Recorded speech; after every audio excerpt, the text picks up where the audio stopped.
मुझे बस घर से फ़ोन आया था कि मम्मी को मतलब जीने से गिर गई है, चोट लग गई है। पापा पापा ने मारा था। आपने देखा था वो सब? मम्मी पापा में थोड़ी बहुत लड़ाई हो रही थी, ऐसे बोलचाल हो के जैसे रोज होता है। मुझे नहीं पता था इतना कुछ हो जाएगा, लेकिन मैं यहीं पे खड़ी थी मुझे नहीं पता था पापा ऐसा कुछ कर देंगे।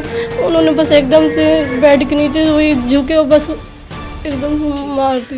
दिल्ली के चप्पे चप्पे की खबरों पर हम रखते हैं पैनी नजर, तो अब यही खबरें आप देख सकते हैं हमारी ऐप पर।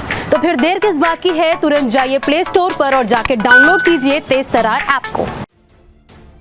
नमस्कार, मैं हूं आंचल मित्तल और आप देख रहे हैं तेज तर्रार, जहां दिखाई जाती है खबरें दिल्ली की। मैं इस वक्त मौजूद हूं दिल्ली के अमन विहार थाना क्षेत्र के रमेश एन्क्लेव इलाके में। यहाँ से बेहद ही दिल दहला देने वाली वारदात हमारे सामने आई है। दरअसल इस वारदात में एक पति ने अपनी ही पत्नी पर हथौड़े से हमला कर कर उनकी जान ले ली। अब आखिरकार क्या कुछ है पूरा मामला, उनके बच्चों के साथ जुड़ेंगे और जानेंगे। जी, आपका नाम? जी, मेरा नाम शाहिद है। क्या कुछ हुआ था?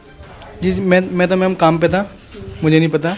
मुझे बस घर से फ़ोन आया था कि मम्मी को मतलब जीने से गिर गई है, चोट लग गई है, कि मतलब ये चोट लग गई है मम्मी को, वो हॉस्पिटल लेके जाना है।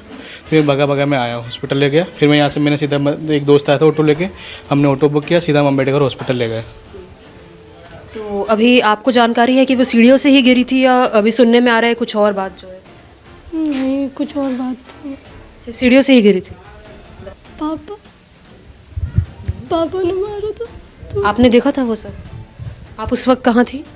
मैं यहीं पे अपनी भतीजी को स्कूल से लेकर आई थी 12:30 बजे। तो फिर उसको ऊपर भेजी। पापा में वही थोड़ी मम्मी पापा में थोड़ी बहुत लड़ाई हो रही थी, ऐसे बोलचाल हो के जैसे रोज होता है। मुझे लगा बस ऐसे ही हो रहा होगा, मुझे नहीं पता था इतना कुछ हो जाएगा। लेकिन तो आप लोगों को इस बात की जानकारी कब मिली कि इस तरीके से आपके पिता ने उन्हें मारा है? एक तो हमारे पापा जो है दो तीन दिन से गायब भी थे उस जिस हादसे के बाद से। फिर छोटी बहन को मतलब ये छोटी बहन ने बताया कि मुझको जब जाते वक्त धमकी दे के गए थे कि अगर तुमने कुछ किया तो मैं अगर तूने कुछ बताया तो मैं तुझे भी मार दूँ, तेरे भी यही हालत करूँगा। तो छोटी बहन घबरा गई थी। फिर छोटी बहन ने फिर दो दिन बाद सोचा कि ये गलत हो रहा है, थोड़ा इसको भरोसा हुआ। फिर इसने मेरे बड़े भाई को बताया कि ऐसी बात है, तो फिर हमने कंप्लेंट कराई है। ये बहुत डरी हुई थी। तो अभी पकड़े गए हैं आपके पिता? हाँ, पापा पकड़े गए हैं, कार्रवाई वगैरह सब हो रही है। अच्छा, आपने कुछ देखा था या फिर आपने ऊपर से सिर्फ सुना था जो भी हो रहा था? नहीं, मैंने देखा था बिल्कुल सामने से। किस चीज़ से मारा गया था उन्हें? हथौड़ा से। तो आपने बचाने की कोशिश की थी? मैं यहीं पे खड़ी थी मुझे नहीं पता था पापा ऐसा कुछ कर देंगे। उन्होंने बस एकदम से बेड के नीचे वही झुके और बस एकदम से मार दिया। तो ये भी सुनने में आ रहा है कि जब पोस्टमार्टम रिपोर्ट सामने आई तब जाकर जो है इन्होंने बताया पुलिस को कि पूरी जो वारदात है वो सच है। उससे पहले ही मतलब थोड़ी बहुत जानकारी हो गई थी, तो मतलब पापा थे नहीं, तो अब रिपोर्ट तो आएगी, वो तो आएगी। लेकिन क्या है कि थोड़ा हौसला इनको हुआ, भाई को, अपने बड़े भाई को बताया, मेरे बड़े भाई को, कि भाई ऐसी बात है।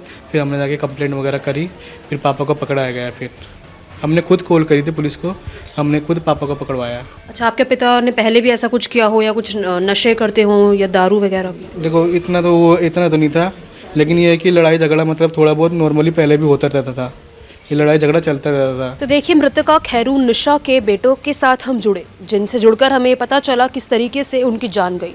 उनकी बेटी सलमा से भी हमारी बात हुई जिन्होंने हमें बताया कि जब वो स्कूल से लौटी थी तो उन्होंने देखा था कि उनके माता पिता लड़ रहे हैं, जिस चीज़ पर जो है कुछ देर बाद उनके पिता ने उनकी माता पर जो है हथौड़े से हमला करा और वहाँ से फ़रार हो गए। इसके अलावा सिर्फ इतना ही नहीं, उन्होंने निकलते वक्त जो है सलमा को ये धमकी दी कि अगर उन्होंने ये बात किसी को भी बताई तो वो शायद और भी कुछ बुरा कर सकते हैं।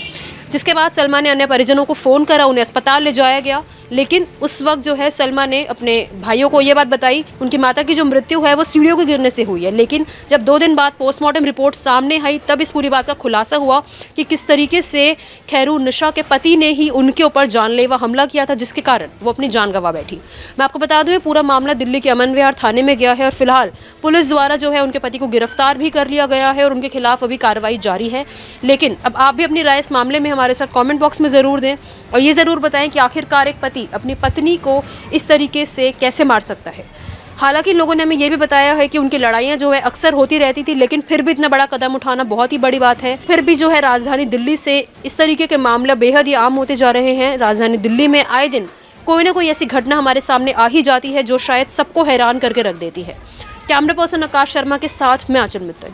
अगर आपको हमारी ये वीडियो पसंद आई हो तो इसे लाइक एंड शेयर करना बिल्कुल न भूलें। इसके साथ ही हमारे चैनल को जरूर सब्सक्राइब करें और हाँ, बेल आइकन भी जरूर दबाएं ताकि दिल्ली से जुड़ी तमाम खबरों की नोटिफिकेशन सबसे पहले आप तक पहुंचे।